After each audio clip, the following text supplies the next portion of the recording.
భూమి గుండ్రంగా ఉందనే విషయాన్ని కొన్ని సంఘటనలు గుర్తు చేస్తుంటాయి. ఎక్కడ మొదలయ్యామో అక్కడికి చేరడాన్ని భూమితోనే పోల్చుతుంటారు. చిత్రంగా ఒక్కోసారి కొందరు తాము నడిచి వచ్చిన దారులను వెతుక్కుంటూ వెనక్కి వెళ్తుంటారు. ఇవాల్టి టాకీ యుగంలో మాటలు లేకుండా మూకీ సినిమా తీయడం అనేది అలాంటిదే. మాటలు తోటాల్లా పేలుతున్న టైంలో అసలు మాటలే లేకుండా మరాఠీ దర్శకుడు కిషోర్ పాండురంగ బేలేకర్ గాంధీ టాక్స్ పేరుతో ఓ సినిమా రూపొందించారు.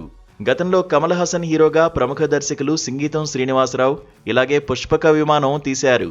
మహాత్మా గాంధీ వర్ధంతి సందర్భంగా శుక్రవారం జనం ముందుకు వచ్చిన pan India movie Gandhi talks చూసినప్పుడు పుష్పక విమానం గుర్తుకు రాక మానదు.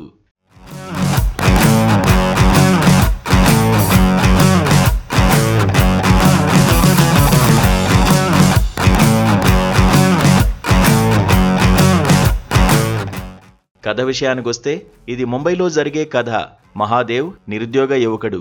మున్సిపాలిటీలో ఉద్యోగం కోసం వెళ్తే 50,000 లంచం అడుగుతారు. అనారోగ్యంతో బాధపడుతున్న తల్లితో ఎదుగు బొదుగు లేకుండా జీవితాన్ని సాగిస్తుంటారు. అతనుండే చాల్ ఎదుటి పోర్షన్లోని గాయత్రితో ప్రేమలో పడతాడు. ఇద్దరూ పెళ్లి చేసుకోవాలంటే అతని నిరుద్యోగం పెద్ద ప్రతిబంధకంగా మారుతుంది. చివరకు చేతిలో ఉన్న డబ్బులన్నీ అయిపోవడంతో ఇంటి కరెంట్ కట్ అయిపోతుంది. డబ్బావాలా భోజనం ఇవ్వడానికి నిరాకరిస్తాడు. ఇంకోవైపు గాయత్రి పేరెంట్స్ ఆమెకు పెళ్లి సంబంధాలు చూస్తుంటారు. ఈ కథ ఇలా ఉంటే ముంబైలోని పేరు మోసిన బిల్డర్ మోహన్ బోస్మన్ అయితే భార్య పిల్లలు విమాన ప్రమాదంలో మృతి చెందడంతో కుదేలైపోతాడు. అదే సమయంలో గుండెపోటుతో తల్లి కూడా కన్నుమూస్తుంది. ప్రకృతి పగబట్టినట్టు అతన్ని ఒంటరిని చేయడమే కాదు నిండా అప్పుల్లో మునిగేటట్టు చేస్తుంది. కళ్ల ముందు జీవితం తల్లకిందులైపోవడంతో ఏం చేయాలో పాలుపోదు.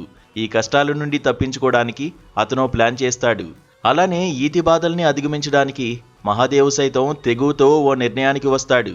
వీరిద్దరూ తీసుకున్న నిర్ణయాలు ఏమిటి, వాటి పర్యవసానంగా వారి జీవితాల్లో ఎలాంటి మార్పులు జరిగాయి అన్నదే గాంధీ టాక్స్ మూవీ.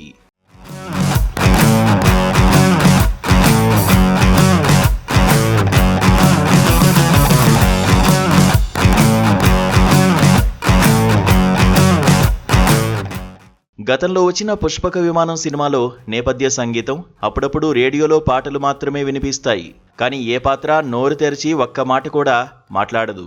ఈ సినిమా కూడా అంతే. అయితే సందర్భానుసారంగా దర్శకుడు 3-4 నేపథ్య గీతాలను పెట్టాడు. పుష్పక విమానంతో పోల్చితే ఇది మరింత క్లిష్టమైన కథ. ఓ కామన్ మ్యాన్, ఓ మల్టీ మిలియనియర్ జీవితాల్లో జరిగిన ఊహించని సంఘటనలు తెలియజెప్పేది.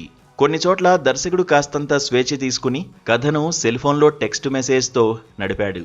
ఇందులో మాటలు లేకపోయినా నటీనటుల హావభావాలతో కథంతా అర్థమైపోతుంది. సినిమా ప్రారంభం నుండి ముగింపు వరకు సంభాషణలు లేని లోటు ఎక్కడా కనిపించదు.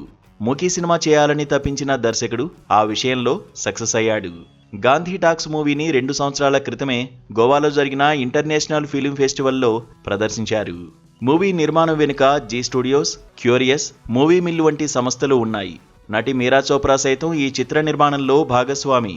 అయినా ఈ సినిమా విడుదలలో విపరీతమైన జాప్యం జరిగింది.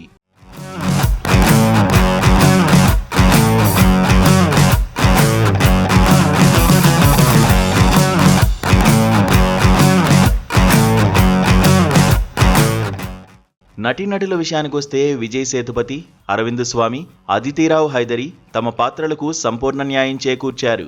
ఇతర ప్రధాన పాత్రలను సిద్ధార్థ్ జాదవ్, గోవింద్ నామ్దేవ్, మహేష్ మంజ్రేకర్, జెరీనా వాహబ్, ప్రియదర్శిని ఇందాల్కర్, భగవతి పెరుమాల్, రోహిణి హట్టంగడి తదితరులు చేశారు. అందరూ సహజ నటన ప్రదర్శించారు.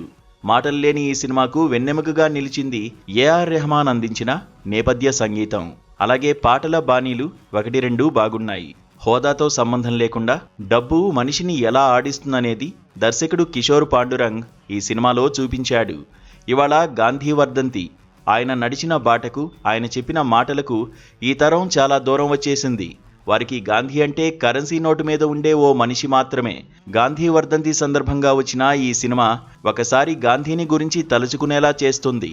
అయితే ఇలాంటి సినిమాలను ఈ రోజుల్లో అంత ఓపికగా ఎవరు చూస్తారనే సందేహం కొందరికి రావడం సహజం. ఇది ప్రయోగాలను ఇష్టపడే ప్రేక్షకుల కోసం తీసిన సినిమాగా భావించాలి.